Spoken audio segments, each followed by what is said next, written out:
All right, welcome to the panel on data and analytics. We've got a great session for you. My name's Eric Cantor. I'm the moderator. I'm the CEO at Vincent. We help individual investors navigate private markets. A lot of individual investors are interested in finding GPs and understanding how they distinguish themselves.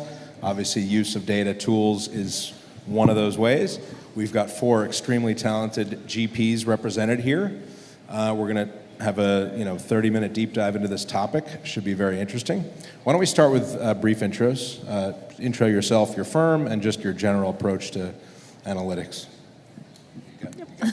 Hi everyone, I'm Sonam Valani. I am the co-founder and managing partner of Street Life Ventures. We are an early stage venture fund based here in New York.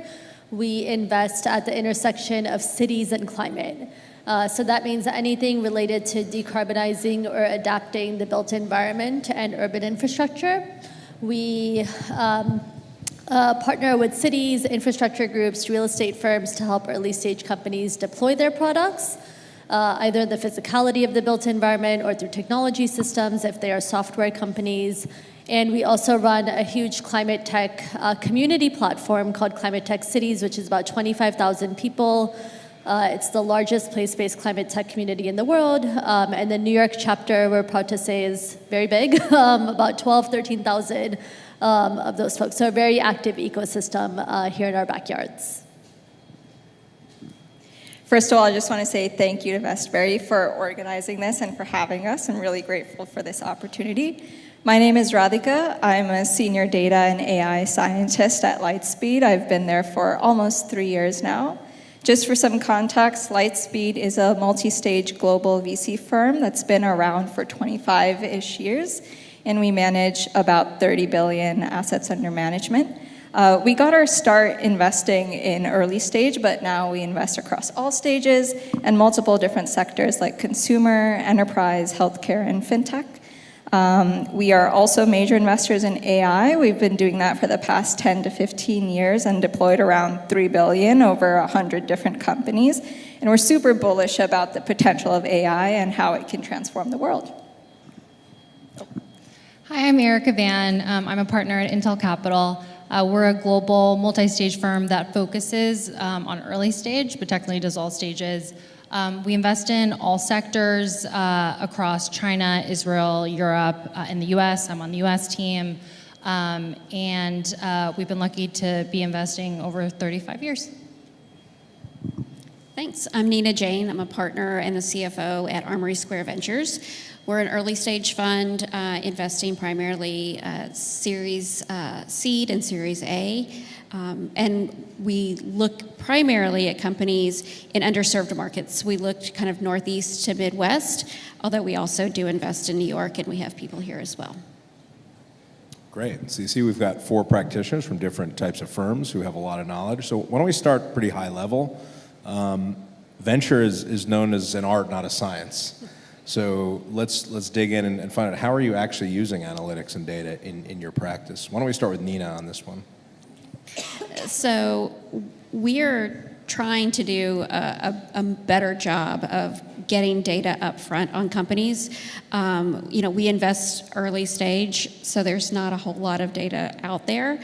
But we look at the regular metrics of, revenue, CAC, gross margin, those types of things. But we are also looking at more granular data on usage of a particular platform, how frequently someone's using it, how long they're staying in the platform, to see if that's going to be any indication as the revenue grows over time onto what that will look like.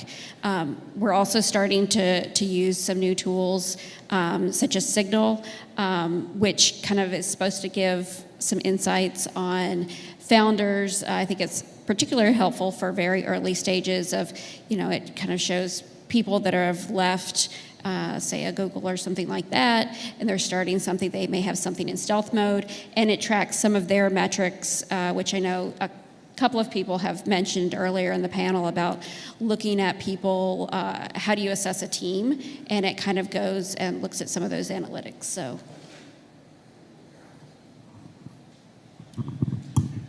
So over the years we have a process where every quarter the companies submit financials, and it's basically around like 30 core metrics that we feel apply across our portfolio. It's a big portfolio, there's 270 companies, but I think we have definitely pumped up like the types of metrics, and have even created like custom metrics like based on the sector. I think every company is different, and progress is measured in different ways. Like a company selling into government, you know, closing like $100 million contracts, like their CAC, their like implementation times are going to be significantly longer than a B2B SaaS company that has like a quick sale with 50K ACV.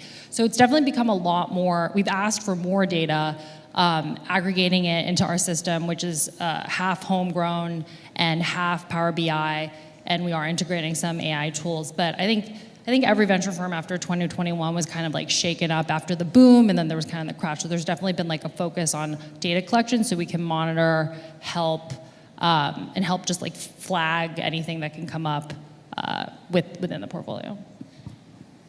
I think there's three main categories about how we think about using data in VC. The first one is customers, the second one is revenue, and the third one is trends.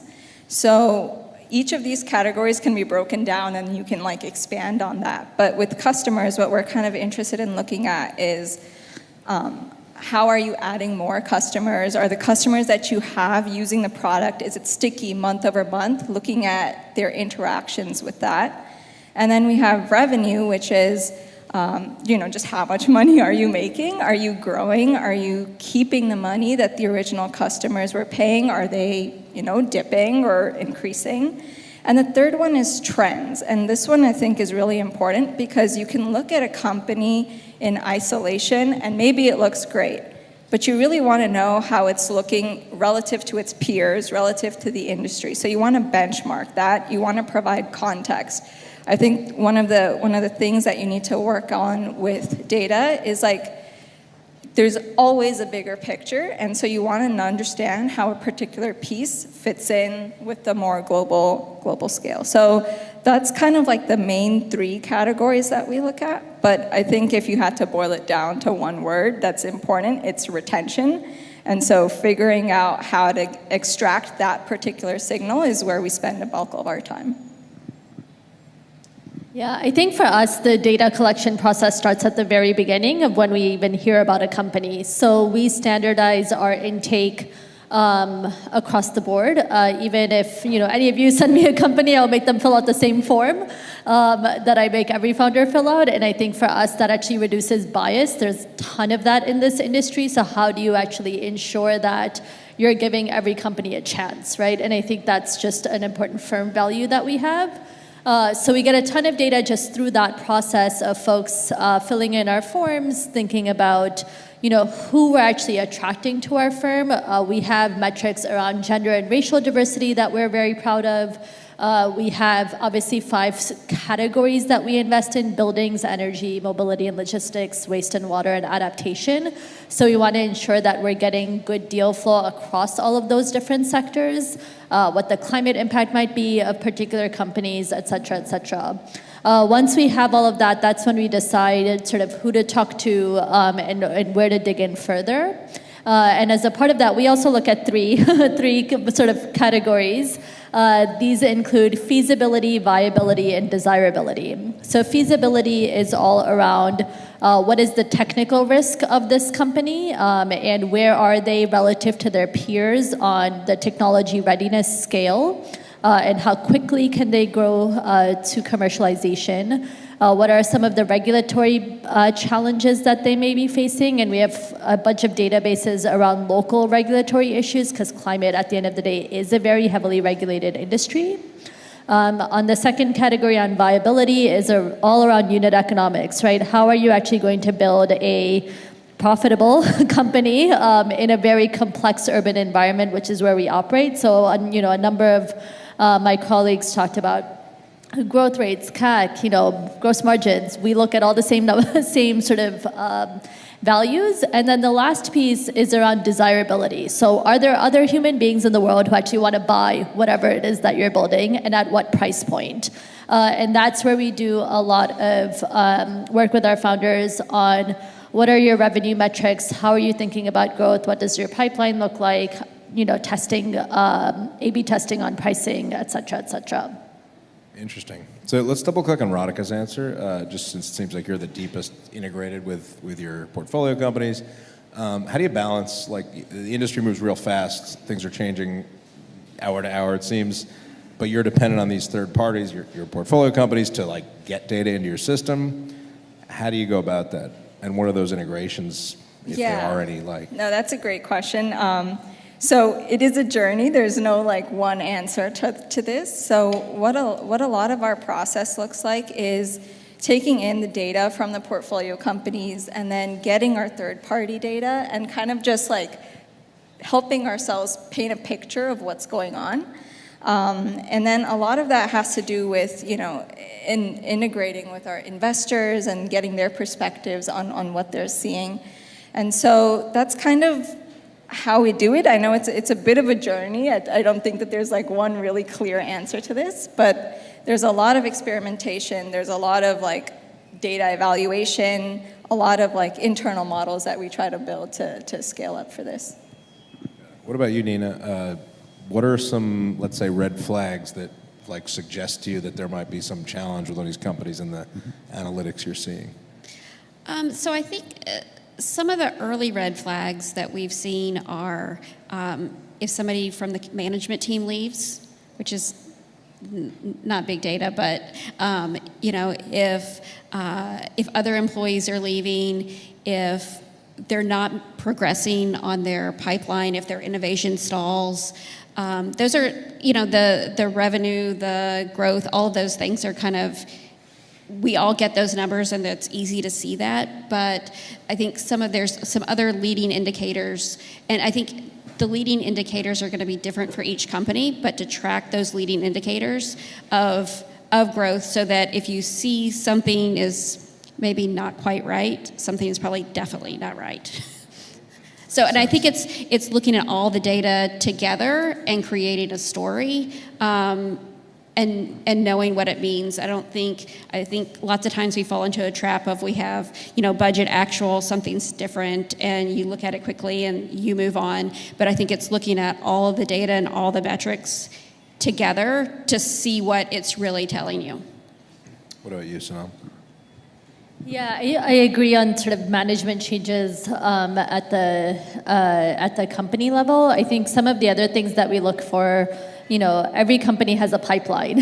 It kind of goes back to my desirability, right? There are tons of people who say they want to buy something from you, but then, how many of them are actually converting?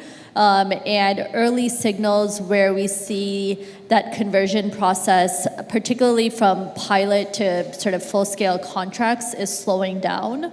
Or you're converting but at smaller dollar amounts, and that's sort of consistent over the course of, say, 3 to 4 months.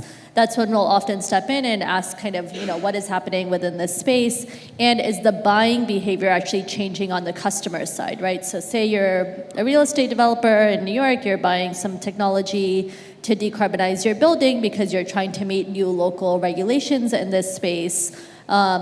If the conversion isn't happening fast enough, despite the fact that the regulations are sort of on the books, does that mean that the product is too expensive or it's not the right fit for this type of buyer? So those are all things that try to potentially indicate changes either within that sector or product level changes that perhaps need to be made faster than usual. Got it. Erica, moving up from tactical level to strategy, when you're putting together stories and data for boards or ICs, what have you found useful in terms of the analytics that you've got available?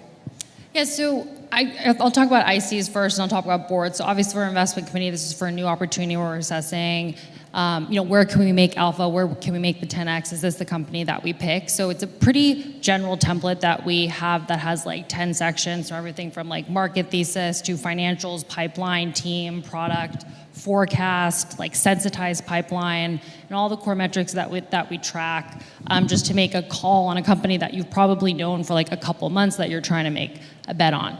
At the board level, I would say that's obviously for a company that you work super closely with. I sit on 10 boards, and none of them are the same, and their decks probably overlap in terms of content, maybe 65%. I think the things that, besides like the sections I listed below in the memo, it's funny because they actually do mirror. Those are all the angles that you look at a business. What's really helpful for me is I always ask in those meetings, what's the big picture problem and the small picture problem, and then the big picture goal and the small picture goal. And along those like 4 sections, there'll be like individual metrics that are tracked across that. I also think what's helpful for like different insights is I love graphs. And so a lot of times in the board deck, you'll see like a snapshot of a metric, say like sales efficiency. But I think plotting it out and actually seeing the trend, you can see the like cause and effect, because like as was mentioned, everything is contextual. Like burn could go significantly up. Our system will flag if a company has like significant increase in burn, but the context behind that could be they hired a new VP of sales, which is spending a ton of money on go-to-market and experimenting. So the trend to see the cause and effect is very helpful. Makes sense. Let's change gears a little bit and talk about the actual customer on the other side of the portfolio company. So I'm your portco, you just invested. What are you asking of me? Do you have a dashboard or a template or something I'm supposed to integrate with? How do you make that consistent across all your, or do you make that consistent across kind of all your companies? What's that ask like, and how does that go? Maybe we'll start with Sonam on this one. Yeah, we do include that as a part of our term sheet. So, it depends on whether or not we're leading the deal, or if we're not, we'll do a side letter. But we require basically like quarterly reporting, and we have maybe like 3 different templates, right? Because no company is the same, but you want to sort of meet them halfway, right? And not also make sure that they're not doing, having to do a ton of work.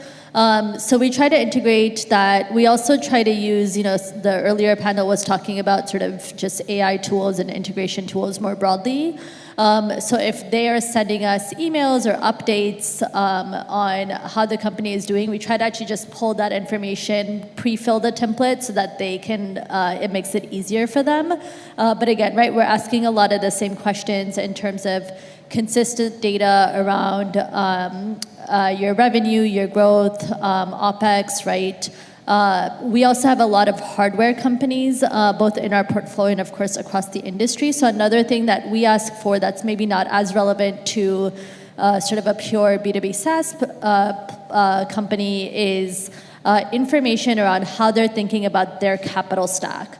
So we are venture investors, right? But we work very closely with our founders to help them access non-dilutive capital, which is plentiful in climate. So whether that's revenue-based debt, asset-backed financing, all sorts of other capital from local green banks, and including that as one of sort of the key criteria in the templates that we're asking for.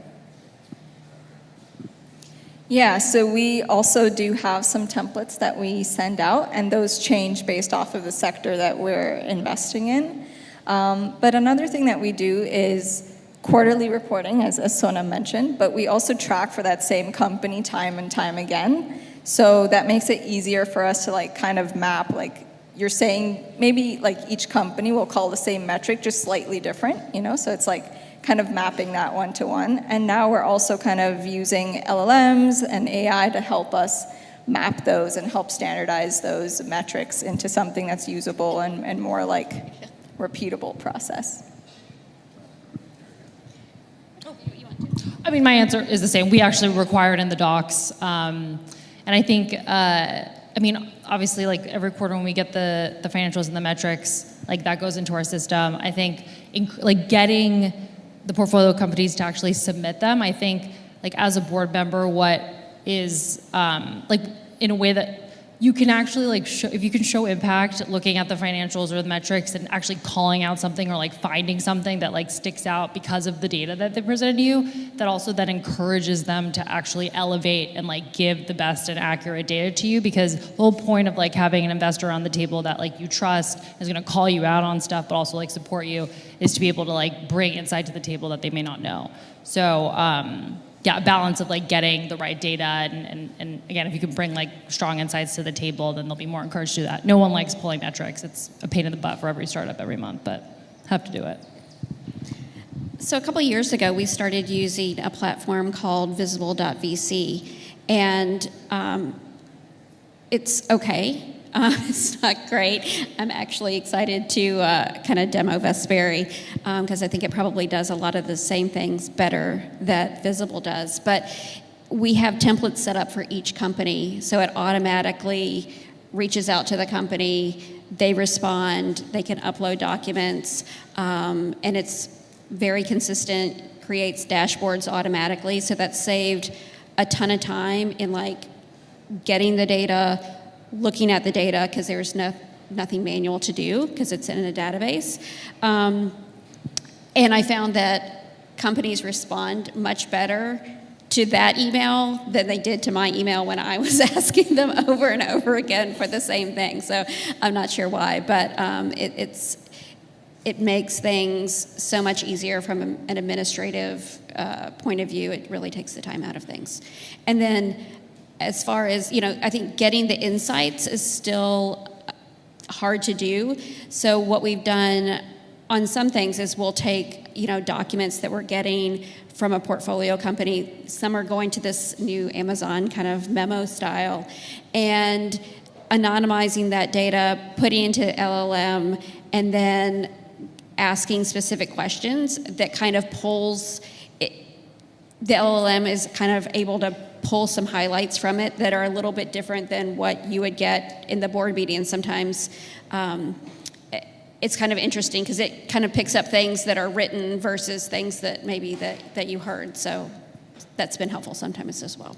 Let's piggyback on that a little bit. You've all talked about tools and pulling data. Maybe just give a couple examples of tools that you're using that you each find essential for this purpose, and maybe just a blurb on what you're doing with them, with really a focus on maybe tools that are new in your stack, or maybe just comment on whether are those tools new in your stack since Gen AI has been kind of on the rise.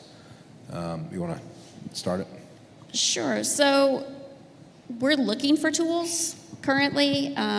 We have someone that's kind of joined us to help us figure out how to automate some of the things that we're doing and how to pick up on signals quicker. So I think Visible was kind of the first kind of tool like that we used. We're currently using another tool called Signal that looks at getting signals from on founders. It's a little bit challenging, I think.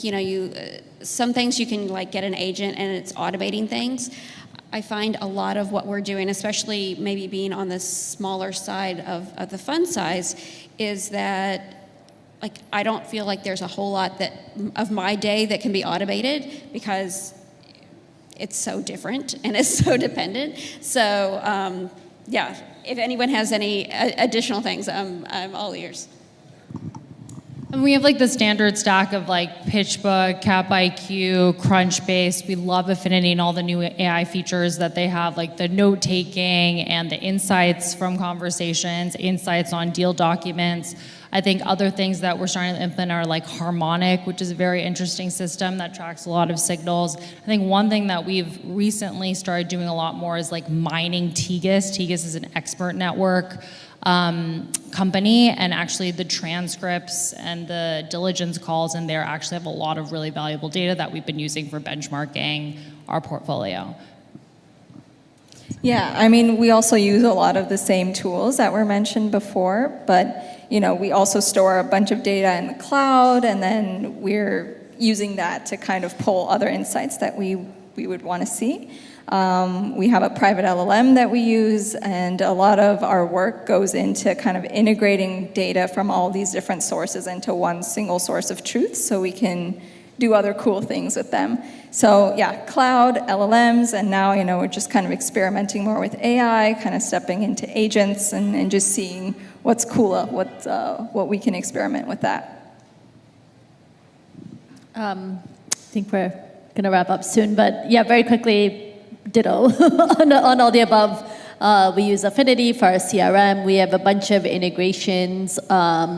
We use OpenAI's tool set and ChatGPT, and have created our own GPTs for various elements, particularly for deal reviews, right? As well as diligence. And I think, the AI world is changing literally week by week. So I'm probably in the same camp. We are trying to use a whole bunch of different types of tools to kind of see what our stack should look like, and in particular focus on the integrations. I've probably tried 7, 8 different note takers and integrations with my email and whatnot, right? Granola so far is winning for me, but yeah, work in progress. Got it. Let's take out our crystal balls for a minute and just think ahead a little bit, 3 to 5 years out. What are the trends that you're seeing emerge now that you're really excited for what that's going to bring down the road in this field of metrics and data analytics?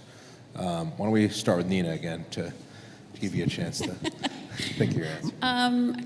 Gosh, I think things are moving so fast. I think it's hard to really kind of imagine where it really is going to be, but I think it's going to be amazing about the amount of data and the insights that we have. I know just last week we looked at probably 3 or 4 different companies, and it's all data and insights. The whole company thesis was providing insights, and I think it's going to be really powerful once this data really gets harnessed in a way that's really usable. The insights that it's going to give us, I don't think it's something that I can't quite wrap my head around of what it's going to be right now. Similarly, very excited for the things to come. I think one thing that I'm excited about in particular is with the predictive insights that we'll be able to get incorporated with macro data. So I think hedge funds have been doing this for years. Quants, they've been incorporating. It's public markets. You have so much more data. But incorporating economic, geographic, political, all those different things that's been happening in the public market side. I think the venture world just didn't have that. Venture firms by design are not humongous, right, with the economics. So I feel we're in a phase now where there's a lot of emphasis on data collection, and I think once we hit a point where there's enough, integrating that with the greater macro data to help make predictions about companies will be very interesting. Yeah, a couple of things that are really interesting in this industry. Sam Altman said that AGI is a few years away, and then, with the recent advancements in quantum, I think we're coming into a really interesting point of the AI cycle.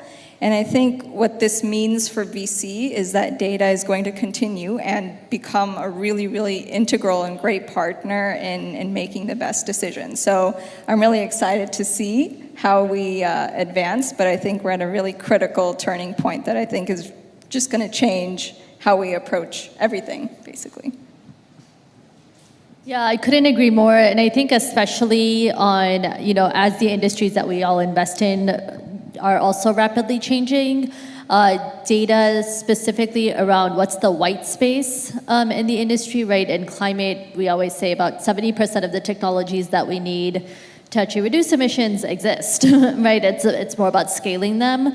But I'm super interested in what that 30% is, right? And using data, particularly, I agree, from sort of broader political, socioeconomic data, right? Sort of broader macro level data in terms of how that information is going to help us figure out what that 30% looks like, right? And what are the new sort of technology innovations that we should bring to market.